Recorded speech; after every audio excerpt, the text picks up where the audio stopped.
माँ के सर्वशक्तिमान स्वरूप को, 10 महाविद्याओं के बारे में।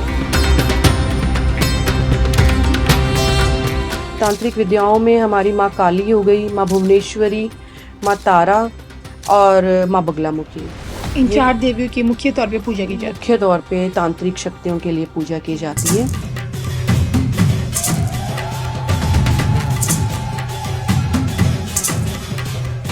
लेकिन जो गुप्त नवरात्रों में तांत्रिक क्रियाएं करते हैं, जितने भी तांत्रिक बैठे हुए हैं वो हमेशा रात को करेंगे। जितने भी अघोरी हैं वो रात को पूजा करेंगे।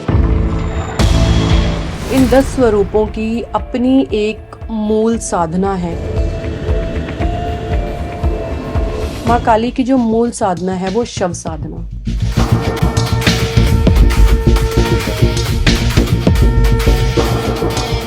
श्री महाविद्या माँ भुवनेश्वरी, ये इनकी जो मूल साधना है पंचमुख साधना है, जो साधक 5 खोपड़ियों के साथ करता है। ये भी तंत्र विद्या में शामिल की जाती हैं। जो काग होते हैं उनको लोग अशुभ मानते हैं, कौवे को अशुभ मानते हैं, बट वो अशुभ नहीं है। वो सबसे पहले जान जाता है कि कोई चीज़ अच्छी होने वाली है या बुरी होने वाली है, उनको सबसे पहले पता चल जाता है। तो इनको हम अशुभ नहीं मान सकते। इसमें साधक क्या करता है, कौवे को खाना खिलाता है।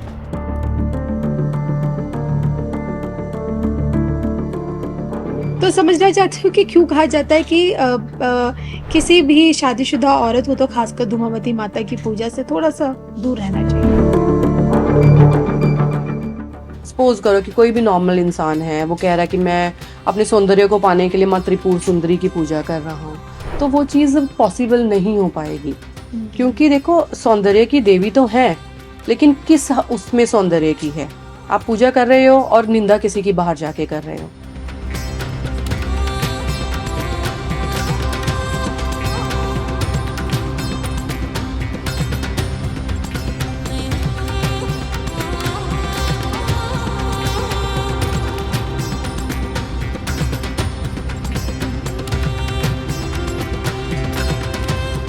नमस्कार, धर्म ज्ञान के दर्शकों का स्वागत है। कविता राणा आज मैं आप लोगों के लिए लेकर हाजिर हूं एक नया पॉडकास्ट। और आज के इस पॉडकास्ट में हम बात करेंगे 10 महाविद्याओं के बारे में।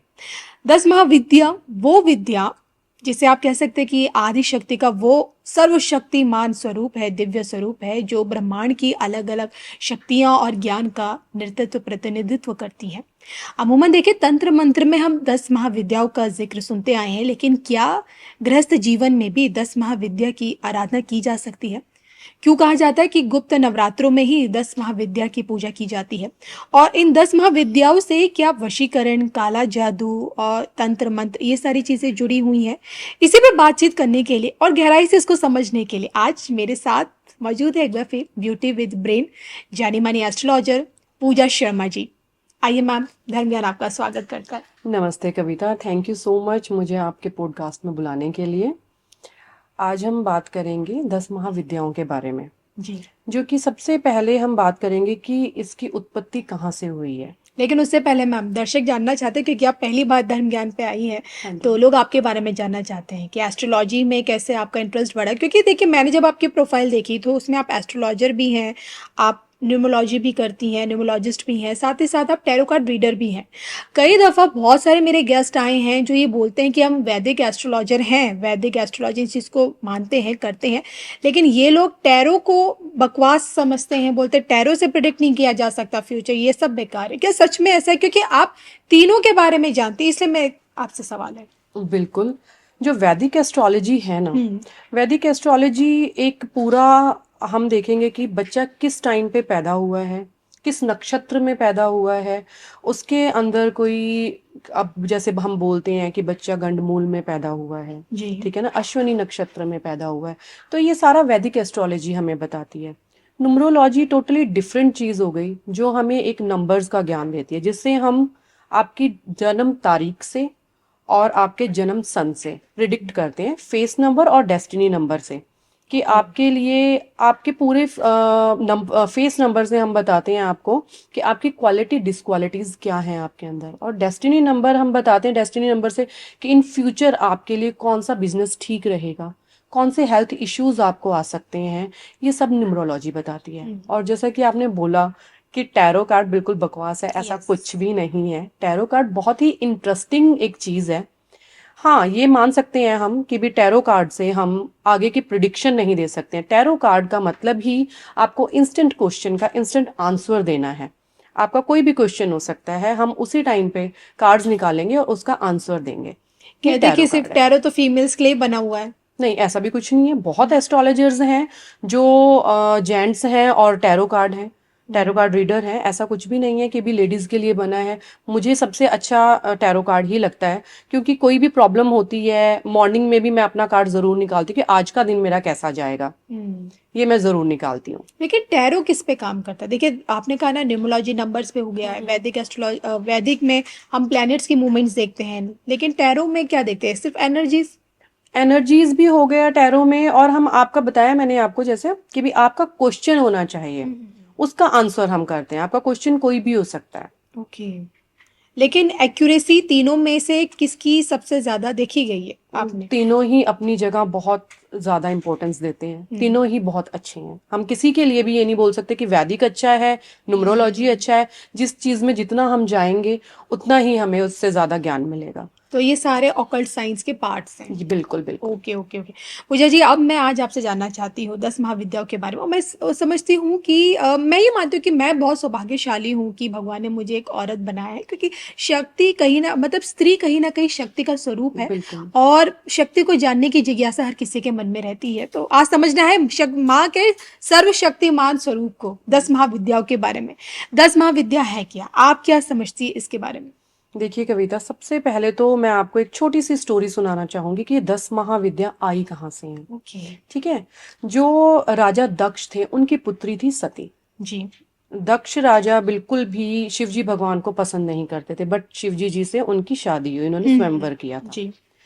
तो शादी के बाद दक्ष ने सती माता से टोटली सारे अपने संबंध तोड़ दिए थे। बट जब सती माता को पता चला कि मेरे पिताजी एक बहुत भव्य यज्ञ रख रहे हैं, तो उन्होंने बोला कि मुझे इस यज्ञ में जाना है। तो भगवान शिव ने बोला कि हम इसमें इनवाइट नहीं है, आमंत्रित नहीं है, तो हम नहीं जा सकते। बट सती माता ने बहुत उनको काफ़ी बोला कि भी नहीं, मुझे जाना है और मेरा बहुत दिल है, मेरे पिता हैं, मुझे देख के शायद हो सकता है उनका पुराना गुस्सा शांत हो जाए। तो फिर भी भगवान शिव ने मना किया। तो उन्होंने इतनी क्रोधित हुई सती माता कि उन्होंने उनसे एक जो 10 महाविद्या बनी है, वो माँ सती के रूप में ही बनी है। उन्होंने अपने अंदर से, अपने क्रोधित होके 10 स्वरूप अपने निकाल दिए, जो 10 दिशाओं में चले गए। अच्छा। 10 दिशाओं में चले गए। वो किस लिए उत्पन्न हुए थे? सिर्फ भगवान शिव को रोकने के लिए, क्योंकि माता सती ने जाना था। तो जब ये सती माता ने अपने 10 स्वरूप अपने अंदर से निकाले, जी। वो आदि शक्ति भी उनको बोलते हैं। तो वो आदि शक्ति सिर्फ शिवजी भगवान को रोकने के लिए थी कि उनको रोको और मैंने यज्ञ में जाना है। क्योंकि शिवजी भगवान जी को सब पता था कि भी अगर ये यज्ञ में गई तो आज कुछ ना कुछ ऐसा हो जाएगा जो वो सोच भी नहीं सकते।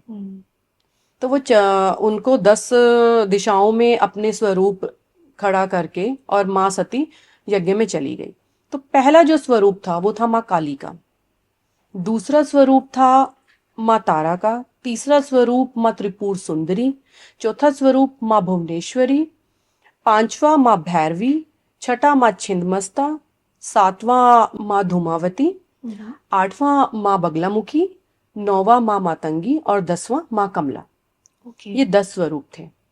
इन 10 स्वरूपों की अपनी एक मूल साधना है, जिनसे तंत्र विद्या भी बनी है। जो लोग बोलते हैं कि तंत्र विद्याएं कहाँ से आई, इन 10 महाविद्याओं से ही तंत्र विद्या आई है। तो पहली जो है हमारी माँ काली की, माँ काली की जो मूल साधना है वो शव साधना। माँ काली के गले में 51 नरमुंडों की माला है, जिससे हमारे 51 संस्कृत के वर्ड बने। ठीक है। माँ काली सिर्फ ये नहीं है कि हम माँ काली की पूजा नहीं कर सकते। माँ काली का मतलब है आपको किसी भी तरह का कभी वो नहीं करना चाहिए, अहंकार नहीं करना चाहिए, घमंड नहीं करना चाहिए। जिनके बच्चे रात को सोते हुए डरते हैं, उनको भी माँ काली की पूजा करनी चाहिए। और माँ काली एक तरह से हम ये नहीं बोल सकते कि माँ काली की पूजा नहीं कर सकते हैं, हम माँ काली की पूजा कर सकते हैं। तो गृहस्थ लोग कर सकते हैं माँ काली बिल्कुल की पूजा, बिल्कुल माँ घर में भी काली कर की सकते हैं। पूजा कर सकते हैं। दूसरे नंबर पे आती है माँ तारा, जिनको बोला जाता है कि पार लगाने वाली माता। ओके। कोई भी इंसान कहीं पे फंसा हुआ है, किसी कष्ट में है, किसी दुख में है, तो माँ उनको पार लगा देती है। इनकी जो मूल साधना है वो है शमशान साधना। शमशान में आदमी जब जाता है तो क्या देखता है, वहां पे कोई अमीर नहीं, कोई गरीब नहीं, जी। सब एक जैसे हैं। और सबसे बड़ा इनका यही है कि जो आया है वो जाएगा, इधर कोई नहीं रहेगा। आजकल लोग करते हैं ना कि हमने ये चीज कमा ली, इतना यहाँ से वो कर लिया, लेकिन खाली हाथ आए थे और खाली हाथ ही जाना है। जी। ठीक है। तो तीसरी हमारी जो महाविद्या है वो है माँ त्रिपुर सुंदरी, जो तीनों लोकों में सबसे सुंदर है। उनका सुंदर होना ही सिर्फ ये नहीं है कि उनको हम त्रिपुर सुंदरी नाम से जानते हैं। उनकी सुंदरता उनके विचारों में है कि हमें अच्छे विचार रखने चाहिए, एक अच्छी वो रखनी चाहिए कि सोच रखनी चाहिए, किसी का बुरा नहीं सोचना चाहिए।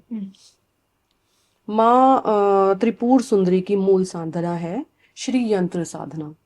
ओके। इसमें जो साधक होते हैं ना, यंत्रों की साधना करते हैं। आप जितने भी आप देखते हैं श्री यंत्र देखते हैं आजकल, श्री यंत्र भी हैं, गाड़ी में भी यंत्र रखते हैं, जी। सुरक्षा कवच जिनको बोलते हैं, ये सारे यंत्र माँ त्रिपुर सुंदरी के साधक ही जो हैं वो करते हैं। चौथी महाविद्या हमारी माँ भुवनेश्वरी। माँ भुवनेश्वरी अपने आप में ही एक, इनके अंदर बहुत सारी तंत्र विद्याएं की जाती हैं माँ भैरवी भुवनेश्वरी के उसमें। तो ये हमेशा लोगों को मतलब कि ये बताती हैं कि आपने कभी किसी का बुरा नहीं सोचना, जो भी करना है एक पॉजिटिव माइंड से करना है। जी। किसी भी तंत्र विद्या में भी अगर हमने जाना है तो वो भी कोई नेगेटिव उसमें नहीं जाना है। अगर कोई किसी का अच्छा हो रहा है तो ही हम उसको आगे करेंगे, अदरवाइज नहीं। तो माँ भुवनेश्वरी की जो मूल साधना है वो है मछली की साधना। ओके। माँ भुवनेश्वरी की जो मूल साधना है वो मछली की साधना है। मछली को, अब हम देखते हैं कि भी कुछ लोग मछलियों को सुबह खाना खिलाते हैं, ये सबसे पुण्य का काम है।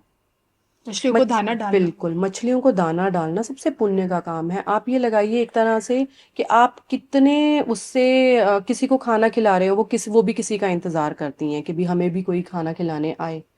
तो माँ भुवनेश्वरी की जो मूल साधना है वो मछली की साधना है। और जो पांचवी महाविद्या है माँ भुवनेश्वरी, ये इनकी जो मूल साधना है पंचमुख साधना है, जो साधक पांच खोपड़ियों के साथ करता है। ये भी तंत्र विद्या में शामिल की जाती हैं। और जो छठी माता है हमारी माँ छिन्नमस्ता, उनका सिर उन्होंने अपना काटा हुआ है, ठीक है ना। और वो उनकी मूल साधना है, माँ छिन्नमस्ता की मूल साधना खंड मुंड साधना है, जो कि ये बताती है कि आप अहंकार मत करो। ठीक है। उन्होंने अपना सिर किस लिए काटा, क्योंकि उनकी दो जो सखी थी उनको बहुत भूख लग रही थी और वो बिल्कुल भी कंट्रोल नहीं कर पा रही थी अपनी भूख पे। तो उन्होंने अपना सिर काट के, एक उनकी रक्त की जो धारा थी वो उनकी एक सखी के मुंह में गई, दूसरी रक्त की धारा वो दूसरी सखी के मुंह में गई, और तीसरी उनके खुद के मुंह में गई। तो वो हमेशा लोगों का अच्छा ही सोचती हैं कि भी कोई इंसान भूखा ना रहे। जो सातवीं विद्या है वो है माँ धूमावती, जो कि एक वृद्ध अवस्था में है। जी। वृद्ध अवस्था में है और एक विधवा भी है। ठीक है। इनकी जो मूल साधना है वो है काग साधना, कौवा साधना जो जिसको बोलते हैं, काग साधना इनकी मूल साधना है। अब आप देखते होंगे कि जो काग होते हैं उनको लोग अशुभ मानते हैं, कौए को। जी। कौवे को अशुभ मानते हैं, बट वो अशुभ नहीं है। वो सबसे पहले जान जाता है कि कोई चीज अच्छी होने वाली है या बुरी होने वाली है, उनको सबसे पहले पता चल जाता है। जी। तो इनको हम अशुभ नहीं मान सकते। इसमें साधक क्या करता है, कौवे को खाना खिलाता है। ओके। ये साधना ही उनकी इसी तरह से बनी हुई है कि कौवे को जो खाना खिलाएगा और उनके लिए अपने आप ही आगे पॉजिटिविटी आती जाएगी। धूमावती माता के माँ लिए। धूमावती की। नेक्स्ट है हमारी माँ बगलामुखी, जो हमारी आठवीं महाविद्या है, जिनको हम स्पंदन के लिए स्पंदन क्रिया के लिए जी। भी जी। बोलते हैं। स्पंदन का मतलब ही है एक ठहराव, रोक लगा देना किसी चीज पे। कोई भी चीज है, अब माँ बगलामुखी पे लोग बोलते हैं कि हाँ जी यहाँ पे हम वशीकरण भी कर सकते हैं, तंत्र विद्याएं भी होती हैं। बिल्कुल कर सकते हैं, लेकिन जो माँ बगलामुखी है, सबसे पहले उनको ये जानना जरूरी है कि वो है किस चीज के लिए है। वो आपकी, कुछ लोग हैं जो झूठ बोलते हैं, वो उन पे रोक लगाती हैं कि आपको झूठ नहीं बोलना चाहिए। कि बहुत लोगों पे कोर्ट केस चलते जो हैं, झूठी गवाही देते हैं। जो झूठी गवाही चल देते हैं, कुछ लोगों पे केस चल रहे होते हैं, उनके लिए भी माँ बगलामुखी के लिए बहुत वो है। और यहाँ पे तंत्र विद्याएं भी होती हैं। ठीक है, इनकी माँ मूल साधना है अरण्य साधना, जो सिर्फ साधक वन में बैठ के ही करता है, ओके। और कहीं ये साधना हो ही नहीं सकती। माँ नौवीं माता है हमारी माँ मातंगी। इसमें जो मूल साधना है चींटियों की साधना है, कि आपने चींटियों को खाना खिलाना है। जी। ठीक है, इसमें मतलब ये आपने देखा होगा स्टार्टिंग से, हमने जितनी भी माताओं को देखा, किसी ने अपना सिर काटा, ठीक है, किसी ने, जो कौवे को लोग अभिशाप मानते हैं, मनहूस मानते हैं, उनको खाना खिलाया। मतलब कि मछलियों को खाना खिलाया, हर चींटियों एक को। जी। चींटियों को खाना, ये हमारी जो माँ मातंगी है चींटियों का ही है। तो इसमें कोई भी मतलब कि किसी भी तरह का जीव ना भूखा नहीं है, हर एक का पेट हर जीव भरा की जा रहा है। सेवा है माँ की मूल बिल्कुल, साधना में। मूल साधना में हर जीव की सेवा है। और लोग जो बोलते हैं कि मूल साधनाएं जितनी भी बनी हुई हैं ये गलत तरीके से यूज करते हैं इनका, वो बिल्कुल भी नहीं। इसका बहुत पॉजिटिव तरीके से भी हम लोगों को बता सकते हैं कि हाँ जी, आपको ये प्रॉब्लम चल रही है तो आप ये वाला दान करना शुरू कर दो। इसकी बहुत रेमेडीज बनती है अकॉर्डिंग टू आपकी राशि, अकॉर्डिंग टू आपकी बर्थ, तो ओके। वो उसी हिसाब से दिया जाता है। 10वीं महाविद्या है हमारी माँ कमला। ठीक है, जो कमल के फूल के ऊपर है। इनका क्या है कि ये हमेशा देखो, कहते हैं कि परिवार के साथ रहो, कभी भी परिवार से अलग मत हो। कीचड़ में कमल उगता है, लेकिन पेटल्स उनकी बिल्कुल साफ होती हैं। जी। तो इनका मेन है मकसद समझाने का, कि भी मुझे 10वीं महाविद्या हमारी बनी है कि हमें परिवार के साथ ही रहना चाहिए, किसी का बुरा नहीं सोचना चाहिए, और जो भी हम लाइफ में करें वो अच्छा ही करें। ये हमारी 10 महाविद्याएं हैं, जो तांत्रिक विद्याओं में भी जिनकी पूजा की जाती है। तांत्रिक विद्याओं में हमारी माँ काली हो गई, माँ भुवनेश्वरी, माँ तारा और माँ बगलामुखी। इन ये 4 देवियों की मुख्य तौर पे पूजा की जाती मुख्य है। तौर पे तांत्रिक शक्तियों के लिए पूजा की जाती है। और बाकी 10 महाविद्याएं यही हैं। देखिए, आपने तो मुझे आज दर्शकों को समझाया कि 10 महाविद्याओं की मूल साधना क्या होती है और किस प्रकार से हर साधना में कहीं ना कहीं जीव की सेवा ही है। लेकिन देखिए, तांत्रिक वाला आपने बताया, लेकिन कई लोगों की चाह होती है धनार्जन, आर्थिक रूप से मजबूत रहे, तो इनके लिए कौन सी देवी की पूजा होती है? आर्थिक रूप से अगर आपने स्ट्रांग होना है, इनके लिए माँ कमला ही होती हैं। क्योंकि आपको पता है, देखो जो माँ कमला है ना, ये संगीत की देवी हैं, कला की अच्छा। देवी हैं। जितने भी आर्टिस्ट हैं, किसी को भी कोई प्रॉब्लम हो रही है, वाणी की देवी हैं ये। तो इनके लिए अगर आप माँ कमला की पूजा करते हैं, साधना करते हैं, तो वो जितने भी आर्टिस्ट हैं उनको इन्हीं की पूजा करनी चाहिए, माँ कमला की। क्योंकि आर्टिस्ट के लिए ही है, इनका वाणी की ही इनको देवी बोला बोला जाता है। जितने भी आपको कारोबार में कोई प्रॉब्लम चल रही है, किसी और चीज में कोई प्रॉब्लम चल रही है, बच्चे लेट बोलते हैं, कई बच्चे आपने देखा होगा कि भी 5 साल के भी हो जाते हैं, 6 साल के भी हो जी जाते हैं, जी। तोतला बोलते हैं या लेट बोलते हैं, तो उनके लिए माँ कमला की पूजा की जाती है। और इन सब के बीच कई लोग उनका करियर अच्छा रहे, व्यापार जो भी वो काम कर रहे हैं, अपने कार्य क्षेत्र में उन्नति करे, प्रगति करे, विकास करे, उसके लिए। माँ बगलामुखी, माँ बगलामुखी के लिए वहां पे जाके आप, कोई भी साधक वहां पे जाता है, पूजा करवाता है, तो उनके ऑटोमेटिकली सारी नेगेटिविटी बाहर निकल जाती है। कुछ भी चीजें हो, आपको व्यापार में कोई प्रॉब्लम आ रही हो, किसी और चीज में कोई प्रॉब्लम आ रही हो, वहां से वो सारी चीजें सिद्ध हो जाती हैं। लेकिन ऐसा क्यों कहा जाता है कि 10 महाविद्याओं की जो पूजा होती है विशेषकर सिर्फ गुप्त नवरात्रि में ही की जाती हाँ है? जी, बिल्कुल। इसके ये पीछे का गुप्त, क्या कारण है? इसमें इसलिए ये गुप्त नवरात्रों में की जाती हैं क्योंकि आज की डेट में कोई भी साधक ऐसा नहीं है जो तंत्र विद्या को जानता हो। वो बहुत पहले होते थे, आज की डेट में 100 लोगों में से कोई 2 होगा जो तंत्र विद्या का पूरा ज्ञान रखता है। ओके। तो जो मूल साधनाएं जितनी भी हैं, ये सिर्फ और सिर्फ इसी में गुप्त नवरात्रों में ही की जाती हैं। अच्छा, चलिए, मेरे को बस जाते जाते अब ये भी बताइए कि 10 महाविद्याओं की जब बात आती है तो क्या इन 10 महाविद्याओं की साधना इस मूल साधना के रास्ते, क्या लोग अपने घर पे भी कर सकते हैं, गृहस्थ लोग भी कर सकते हैं? क्योंकि कहते हैं ना कि ये देवी का एक सर्वशक्तिमान वाला रूप है, बिल्कुल तो इसमें अगर आप देवी की पूजा आराधना करें तो इसमें भी कुछ नियम फॉलो करने पड़ते हैं। बिल्कुल नियम फॉलो करने पड़ते हैं, और आप 10 महाविद्याओं की पूजा घर में करवा सकते कि अगर हैं। घर कहीं में आपसे कोई जितने गलती भी, हो जाए तो उसका फिर कष्ट आप ही को झेलना है। बिल्कुल बिल्कुल, इसमें हम नॉर्मली इन सब चीजों के साथ हम खेल नहीं सकते हैं कि हमने ऐसी 10 महाविद्याओं की पूजा रख ली। अगर हमें नॉलेज नहीं है तो हम इनकी पूजा भी नहीं रख सकते। अब कुछ लोग हैं जिनको काफी चीजों डर लगता है रात को सोते हुए, ठीक है, उनको भूत भी नजर आते हैं, जी। ठीक है ना, रात को सोते सोते डर जाते हैं। तो ये सारी चीजें जो भी होती हैं, ये हमारी इसके अंडर ही आती हैं, हम्म। 10 महाविद्याओं के अंदर ही आती हैं। जी। और इन सब के बीच जैसे कहते हैं ना कि जब हम सावन के सोमवार में अमूमन कहते हैं कि कुंवारी लड़कियां अच्छे मन चाहे वर के लिए करती हैं, तो किस तरह की चाहतों के लिए 10 महाविद्याओं की पूजा की जाती है? क्या क्या हर मनोकामना एक पूर्ण करती है? महाविद्या का ना अपना एक महत्व है, हर एक महाविद्या का। अब जैसे मैंने आपको शुरू में बताया था माँ काली के बारे में, हम्म। है ना, लोग डरते हैं माँ काली की पूजा करने तो में। ये भय मुक्त करती है व्यक्ति को। बिल्कुल बिल्कुल, ये भय से मुक्त करती हैं, अहंकार को दूर करती हैं। तो इसमें ऐसा नहीं है कि भी जो ग्रस्त जीवन व्यतीत कर रहे हैं लोग, वो माँ काली की पूजा नहीं कर सकते। हर एक इंसान माँ काली की पूजा कर सकता है। जी। और महाकाली के बाद जो आपने दूसरा नाम लिया था माँ तारा का, वो? माँ तारा आपको बताया कि पार लगाने वाली माता है, ठीक है। तो कोई भी अगर कहीं पे फंसा हुआ है, कोई किसी चीज के बीच में फंसा हुआ है, किसी को समझ नहीं आ रहा कि हमें आगे क्या करना है, सभी रास्ते हमारे लिए बंद हो गए हैं, तो वो माँ तारा पार लगाती हैं।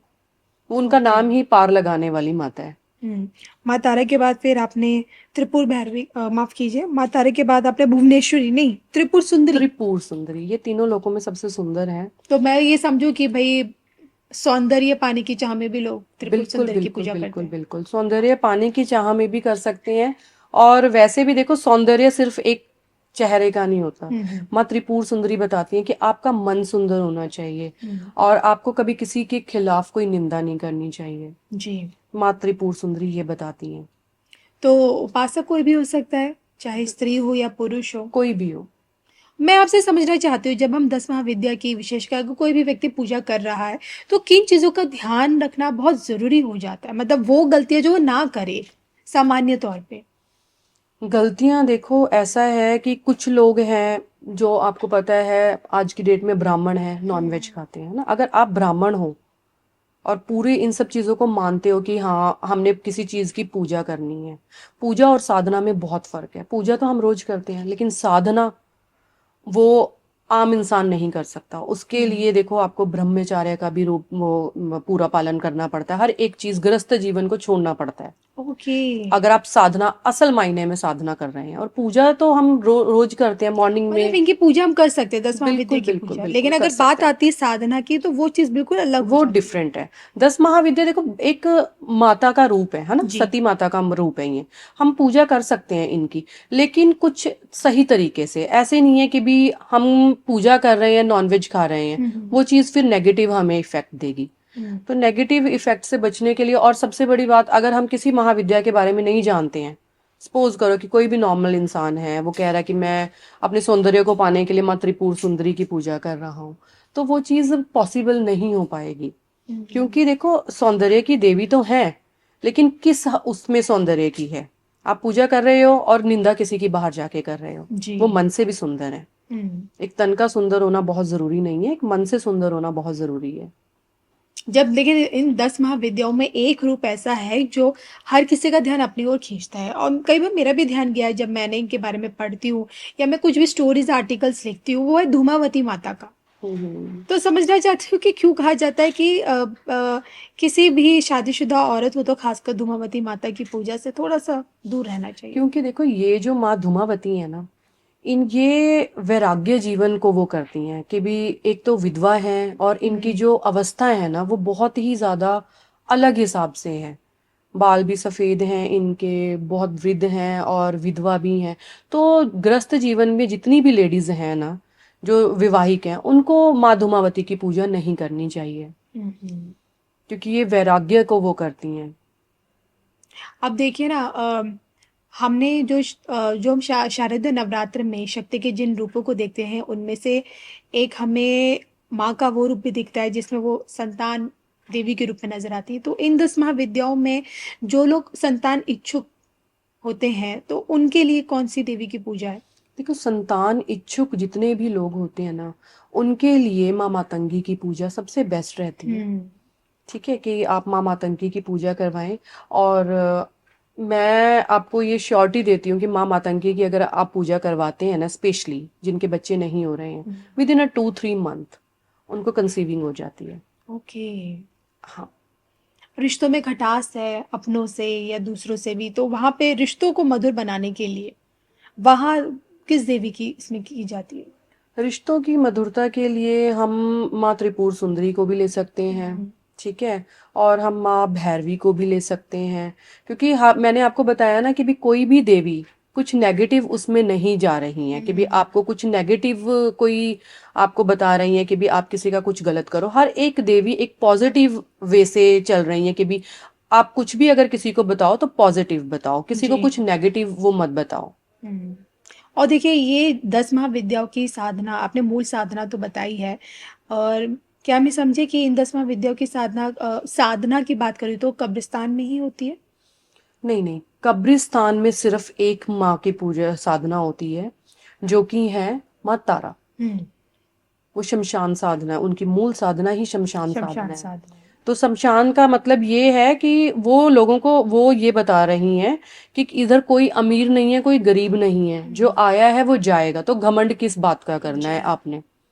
माँ तारा एक पार लगाने वाली माँ है कि आपको हर एक कष्टों से दूर ले जाएंगी। तो वहां पे घमंड नहीं होना चाहिए। अगर आप वहां पे भी घमंड कर रहे हो तो फिर वहां पे वो प्रॉब्लम आ जाएगी। मतलब कि आपको हर एक अगर किसी भी माता की आप पूजा कर रहे हो ना, बस एटलीस्ट उन माता की आपको पूरी जानकारी होनी चाहिए कि हम इनकी साधना कर रहे हैं, पूजा कर रहे हैं, तो हमें इनका पूरा ज्ञान होना चाहिए। अदरवाइज नेगेटिव इफेक्ट भी बहुत है इन सब चीजों के। देखिए आपने तो 10 महाविद्याओं को इस विषय पर बड़े गहराई से आपने इस पे विश्लेषण भी किया है, पढ़ा भी है, समझा भी है। आपसे समझना चाहती हूँ कि 10 महाविद्या की जो पूजा होती है ये किन लोगों को अपनी ओर खींचती है? ऐसा भी कुछ होता है? ये अपने आप ही देखो, इसमें कोई ये नहीं है कि आपका इंटरेस्ट के ऊपर बात है। अगर आपका इंटरेस्ट है आगे से आगे, क्योंकि देखो पहले कोई 10 महाविद्याओं को नहीं जानता था। यस। लोग अब पॉडकास्ट कर रहे हैं 10 जी। महाविद्याओं को। हर एक की अपनी समझ है, हर एक अपने अपने बारे में कुछ ना कुछ, मतलब कि हर एक माता के बारे में कुछ अलग बताते हैं। बट मेरा यही कहना है कि कोई भी माँ है तो वो हमें सिर्फ पॉजिटिविटी देती हैं। हर एक माँ तंत्र विद्या भी होती है, तंत्र भी, लेकिन सिर्फ पॉजिटिव वे से। ऐसे नहीं कि किसी का गलत उसमें किया जाए। अब इसमें तंत्र विद्याएं भी आती हैं। जी। चलिए आपने बात की तंत्र विद्या की, तो आपसे समझना चाहती हूँ देखिए बहुत सारे धर्म ज्ञान पे भी कई हमारे गेस्ट हैं, उन्होंने भी बताया वशीकरण, आपका काला जादू और मारण क्रिया। तो क्या ये चीजें एग्जिस्ट करती हैं? आपको लगता है कि लोग तो बोल के चले जाते हैं लेकिन इनके पीछे की सच्चाई क्या है? देखिए, जो वशीकरण है ना, वशीकरण हम हर एक पे नहीं कर सकते हैं। वशीकरण हम उन पे ही कर सकते हैं जिनको हम जानते हैं। नहीं, वशीकरण होता है किसी को बिल्कुल दूसरे अपने बिल्कुल इतनी बिल्कुल ताकत शक्ति बिल्कुल 10 एग्जैक्टली। महाविद्याओं के रास्ते होता है क्या ये सब? बिल्कुल बिल्कुल वशीकरण होता है, बट हर किसी पे नहीं कर सकते। वशीकरण भी देखो एक पॉजिटिव हम लेंगे, पॉजिटिव वे में। हस्बैंड वाइफ डिस्प्यूट है, ठीक है, कोई थर्ड पार्टी की इन्वॉल्वमेंट है, तो ठीक है। वशीकरण हम वहां पे भी यूज कर सकते हैं। बच्चे हैं, कहना नहीं मान रहे हैं, किसी गलत रास्ते में पड़ गए हैं, उनके लिए भी हम वशीकरण कर सकते हैं। ठीक है। और अगर आदमी की आदतें गलत है, बहुत ज्यादा ड्रिंक करते हैं, तो वहां पे भी आप वशीकरण कर सकते हैं उसकी नहीं नहीं, वो ड्रिंक आदतें के छुटकारे लिए के लिए। नहीं नहीं नहीं, देखो ड्रिंक जो चीज हो गई वो बिल्कुल अलग हो गई। ड्रिंक छुड़वाने के लिए वशीकरण का कोई मतलब नहीं बनता। ओके। वशीकरण एक अलग चीज है कि किसी को हमने अपने वश में करना है। ओके तो ओके ओके। वश में करने के लिए उसमें ड्रिंक का कोई मतलब कि काम ही नहीं है। बुरी आदतों से छुटकारा पाने में वहां नहीं काम नहीं नहीं नहीं करता नहीं। हाँ, अब आपको बताया मैंने जैसे कि बच्चा अगर किसी बुरी संगत में पड़ गया तो हम उसके लिए वशीकरण कर सकते हैं, है। बुरी संगत से दूर करने के लिए। इसमें कोई ये नहीं है कि भी अगर आपका बच्चा ड्रिंक करने लगा है तो वो ड्रिंक छोड़ देगा वशीकरण कर उस पे करके, नहीं।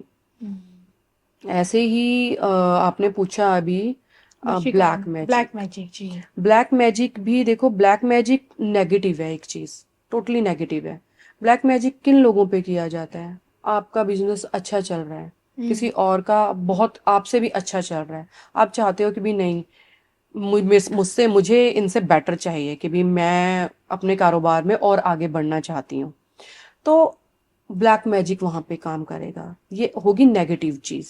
ठीक है ना। ब्लैक मैजिक में आदमी बीमार भी रहने लगता है, अगर किसी के ऊपर ब्लैक मैजिक होता है बीमार रहने लगता है, और भी काफ़ी चीज़ों में उसमें प्रॉब्लम आने लग जाती है, पैसे में कमी होने लग जाती है। मारन क्रिया आपने पूछा, मारन क्रिया मैं दर्शकों को बताना चाहूँगी कि कोई मारन क्रिया नहीं होती। आजकल लोग पॉडकास्ट कर रहे हैं बड़े बड़े कि हम मारन क्रिया से ये कर देंगे, उसको मार देंगे जी। और ये कर देंगे, ऐसे पॉसिबिलिटी नहीं है। मारन क्रिया यूज की जाती है, आप किसी के ऐसा नहीं है कि मारन क्रिया नहीं होती, होती है, बट ये बहुत पुराने जो लोग थे ना, जो अघोरी जो लोग थे वो जानते थे, आज की डेट में नहीं है। कोई 100 में से 2 लोग आपको मिलेंगे जो ये इस क्रिया की पूरी अच्छे से जांच रखते होंगे, लेकिन वो कभी पॉडकास्ट में आगे सामने नहीं आएंगे क्योंकि उनको ज़रूरत ही नहीं है किसी चीज़ की। तो लोग काफ़ी डरते हैं इस चीज़ से कि भी मारन क्रिया आज हम कर रहे हैं तो पता नहीं क्या हो जाएगा। ऐसा कुछ भी नहीं होती, मारन क्रिया होती है, बट वो लोग करने वाले बहुत कम हैं। तो हर एक जो जितने भी लोग बैठे हुए हैं कह रहे हैं हम मारन क्रिया कर देंगे, ये पॉसिबिलिटी नहीं है। ऐसे कोई मारन क्रिया किसी पे नहीं कर सकता। ओके। उसके लिए आपको जानना ज़रूरी है, उनके कपड़े भी होने चाहिए आपके पास, उसकी कोई ना कोई चीज़ होनी चाहिए मारन क्रिया के लिए। ऐसे नहीं है कि आपने किसी भी इंसान को बोला कि इसके लिए मुझे मारन अच्छा, क्रिया जो करनी जो है। घोरी मारन क्रिया ये सब करते हैं, जो अब मान लीजिए कि 10 में से 2 लोगों को आता है, तो वो फिर 10 महाविद्याओं में से किस देवी की उपासना करते होंगे? वो माँ बगलामुखी की, माँ काली की, माँ तारा की। और ब्लैक मैजिक में भी इन्हीं देवियों की बिल्कुल पूजा बिल्कुल, होती ब्लैक होगी? मैजिक में भी इन्हीं देवियों की पूजा होती है। माँ भुवनेश्वरी को भी तंत्र विद्या में काफी वो माना गया है, माँ जी। धूमावती को भी। ऑलमोस्टली जितनी भी देवियां हैं ना, तंत्र विद्या उनके बीच में आती है, बट हम उसको मतलब कि ना नेगेटिव उसमें नहीं ले सकते कि हमने कोई नेगेटिव उसमें लेना है उनको। जी। और जो जो लोग 10 महाविद्याओं के साधक होते हैं, तो मैं आपसे समझना चाहती हूँ, मतलब किस प्रकार की साधना से उन लोगों को गुजरना पड़ता है? अपनी ज़िंदगी का कितना समय उन लोगों को देना पड़ता है? देखिए, साधना करना कोई आसान बात नहीं है, बच्चों का खेल तो नहीं बच्चों है। का खेल नहीं है, ये बहुत मुश्किल चीज होती है। और साधना मैंने आपको बताया कि साधना के लिए तो आपको पूरा अपना गृहस्थ जीवन त्यागना पड़ता है। ओके। पूरा गृहस्थ जीवन अगर आप त्याग सकते हो तो आप किसी के साधक बन सकते हो, ये वो साधना कर सकते क्राइटेरिया है हो। भाई, पहले अपना जो निजी जीवन है उसको उसको त्यागो। त्यागना पड़ेगा अगर आप किसी चीज की साधना कर रहे हो। साधना का जो है यही मतलब है। और पूजा आप रोज करी जाओ। अब सावन का महीना लगा हुआ है, शिवजी भगवान की पूजा करो, पूजा अलग चीज है। साधना के लिए तो लोग ऐसे साधक है ही नहीं, बने ही नहीं है जो आज की डेट में साधना करते हो और जिनको इतनी नॉलेज हो। इतनी नॉलेज देखो हमें भी नहीं है, हम भी जितना देखते हैं पढ़ते हैं उतना बताते हैं, बट ये है कि किसी को कोई गलत इंफॉर्मेशन ना जाए जी। कि ये देवी हैं जो वो मारन क्रिया में हैं, ये देवी वशीकरण में हैं। हर एक चीज की अपनी एक वो है कि आप अगर वशीकरण भी कर रहे हो तो किसी की पॉजिटिव के लिए करो। मारन क्रिया, मारन क्रिया कोई मारन क्रिया होती है, लेकिन ऐसा नहीं है कि भी हाँ जी आप किसी पे भी मारन क्रिया कर सकते हो। अच्छा, जाते जाते आपसे ये भी समझना है कि जैसे हम कहते हैं ना कि देवी को कुछ विशेष का भोग लगाया जाता है, नवरात्र आते हैं तो शैलपुत्री माँ, ब्रह्मचारिणी माँ, अलग देवी के जिस रूप में देवी को अलग अलग भोग लगाते हैं हम प्रतिदिन, तो 10 महाविद्याओं में भी विशेषकर ऐसा कुछ है कि हाँ जी, हर एक देखो, अब जैसे माँ बगलामुखी है, उनको पीले वस्त्र, पीली मिठाई, पीले पुष्प, ये सारी चीजें चढ़ती हैं। माँ काली है, वहां पे किस चीज का प्रसाद होता है? चने का और हलवे का। हलवा भी ओके। उनके सामने होता है ना। और बाकी हर एक माँ की अलग से एक वो है। अब जैसे आपको बताया माँ धूमावती है, वो कौवे की ही पूजा करती हैं, है ना। तो उनके लिए जो कौवे को जो बेस्ट उनके लिए आहार होता है वो दिया जाता है। हर एक माँ की, अब जैसे चींटियों की साधना है माँ मतंगी की, उनको चींटियों को क्या पसंद है? मीठा पसंद है। तो एक तरह से हम मछलियों की साधना है, जो मछलियों की साधना है, उसमें भी हम मछलियों को खाना दे रहे हैं, तो वो एक तरह से उनका भोग ही है। अच्छा। कि आप किसी जीव की सेवा कर रहे हो, वो उनका भोग ही है। 10 महाविद्या के जो लोग पूजा करते हैं, और अगर उसमें महिलाओं का मासिक चक्र या मासिक धर्म शुरू हो जाता है, तो क्या यहाँ पे भी उन चीजों की शुद्धता का ख्याल रखा जाता है? बिल्कुल रखा जाता है। एटलीस्ट देखो 2 से 3 दिन तो बिल्कुल भी नहीं पूजा करें, क्योंकि देखो ये हमारे हर एक लेडीज जानती है कि भी अगर कोई भी ऐसी प्रॉब्लम हो रखी है तो 2 या 3 दिन वो पूजा वगैरह कोई भी किसी भी तरह की ना करें। लेकिन इसके उलट जब हम असम में कामाख्या का माँ कामाख्या, कामाख्या यस देवी यस का यस। धाम देखते तो वहां तो इन्हीं चीजों की पूजा क्योंकि होती है। वो एक अलग चीज है। माँ कामाख्या के ऊपर अगर हम जाएंगे तो वो बिल्कुल ही वहां पे माँ योनी का रूप में है ना। तो वहां पे प्रसाद के रूप में ये चीजें दी जाती हैं, है ना, उनके वस्त्र दिया जाता है प्रसाद के रूप में। तो वो चीज अलग है। वहां पे अब आप जाओगे तो वहां पे बोलते नहीं, मासिक धर्म में भी आप आ सकते हो, पूजा कर सकते हो, क्योंकि वो देवी ही उस चीज की हैं। लेकिन हम नवरात्रों में अगर ये चीजें हो रखी होंगी तो हम नवरात्रों में पूजा नहीं करते, जी। कंजक नहीं पूजन करते। तो वो चीजें मैटर करती हैं कि अगर आपको मासिक धर्म हो रखा है नवरात्रों में या किसी भी आप भगवान की पूजा करने, अब शिवलिंग पे जल ही चढ़ाने जा रहे हैं तो आप नहीं जाओगे। जी। तो मतलब इन चीजों में भी हमें शुद्धता का ख्याल रखना बिल्कुल पड़ता है, 10 शुद्धता का ध्यान, महाविद्याओं हाँ की जी पूजा हाँ में जी, भी रखना पड़ता है। बिल्कुल। और बस जाते जाते 10 महाविद्याएं विशेषकर किन लोगों के लिए लाभकारी रही हैं? 10 महाविद्याएं जो जिन लोगों के उन लोगों के लिए सबसे ज्यादा, अब मैंने आपको बताया जैसे कि हर एक महाविद्या की ना एक अपनी वो है। तो जिसको जिस हिसाब से जिसको जो प्रॉब्लम हो वो उसी अकॉर्डिंग महाविद्या अपनी वो चूज कर सकता है कि भी हमें अगर ये प्रॉब्लम है, हमें रात को सोते हुए डर लग रहा है तो हम माँ काली की उसमें जाएंगे। हम कहीं पे मझधार में फंस गए हैं, हमें कुछ नजर नहीं आ रहा है कि अब आगे क्या होगा, तो हम माँ तारा के उसमें जाएंगे। ठीक है, तो ये चीजें हर एक माता के ऊपर डिपेंड करती हैं। और पूजा क्या किसी भी समय की जा सकती है 10 महाविद्याओं के गुप्त नवरात्रि के गुप्त टाइम पे? नवरात्रों में, गुप्त नहीं, इसमें नवरात्रों ऐसा में कोई सुबह और शाम का समय तो ऐसा कोई नहीं, निर्धारित नहीं है? सुबह और शाम का समय होता है, बिल्कुल गुप्त नवरात्रों में ये पूजा होती है। देखो तांत्रिक क्रियाएं जितनी भी होती हैं ये होती हैं शाम के टाइम पे, रात को की जाती हैं। और जो नॉर्मल पूजाएं होती हैं वो आप दिन में भी कर सकते हो। लेकिन जो गुप्त नवरात्रों में तांत्रिक क्रियाएं करते हैं, जितने भी तांत्रिक बैठे हुए हैं वो हमेशा रात को करेंगे। जितने भी अघोरी हैं वो रात को पूजा करेंगे। जी। बस जाते जाते बस आप हमारे दर्शकों को क्या संदेश देना चाहेंगी 10 महाविद्या को लेकर? मैं सिर्फ दर्शकों को ये कहना चाहूंगी कि जितने भी लोग बैठे हुए हैं ना, गलत चीजों से दूर रहें। ठीक है, और ये वशीकरण, मारन क्रिया, ब्लैक मैजिक, इन सब चीजों से भी देखो, ठीक है आप पॉजिटिव किसी के लिए सोच रहे हो, अपने घर परिवार के बारे में सोच रहे हो तो अच्छी चीज है। बट अगर आप किसी का बुरा सोच के कुछ करवा रहे हो तो ये चीजें नहीं करनी चाहिए। और मारन क्रिया के लिए तो मैं स्पेशली बोलना चाहूंगी कि आजकल मारन क्रिया का बड़ा ट्रेंड चला हुआ है कि हम ये कर देंगे वो कर देंगे, ऐसा कुछ भी नहीं होता है। मारन क्रिया जिनको पूरा ज्ञान है ना वो ही कर सकते हैं, अदरवाइज ये पूरा नेगेटिव इफेक्ट डालती है। बस जाते जाते एक ये भी है कि जो लोग ये चीज़ें करते हैं, क्या उनके साथ भी पॉजिटिव और नेगेटिव एनर्जीज रहती हैं? बिल्कुल, जो लोग करते हैं उनके साथ पॉजिटिव नेगेटिव चीजें दोनों रहती हैं। क्योंकि देखो अगर हम कोई भी तंत्र विद्या से जुड़ रखे हैं तो नेगेटिविटी तो हमारे साथ चलेगी ही चलेगी। अगर हम किसी के कुछ अच्छे के लिए कुछ सोच के चल रहे हैं तो वो पॉजिटिविटी है, वो हमारे साथ चलेगी। तो वो हम डिपेंड करता है कि जो कर रहा है वो किस हिसाब से, किस अपने मन से कर रहा है, अच्छे मन से कर रहा है या बुरे मन से कर रहा है।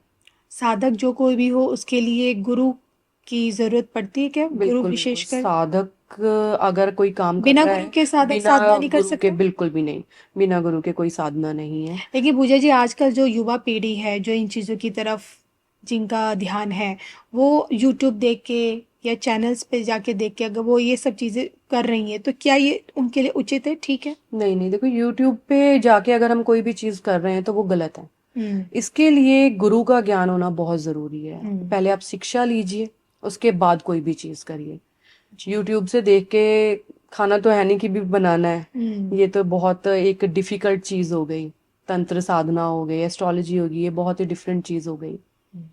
चलिए, तो ये थे मेरे साथ पूजा जी, जिनसे मैंने समझने की कोशिश की कि आखिरकार 10 महाविद्याओं की मूल साधना क्या होती है और किस प्रकार से। देखिए, कोई भी व्यक्ति 10 महाविद्या की पूजा तो कर सकता है, लेकिन अगर आपकी 10 महाविद्या की साधना करनी है, अगर आप साधक बनना चाहते हैं तो उसके लिए एक गुरु की ज़रूरत हमेशा पड़ती है विशेषकर।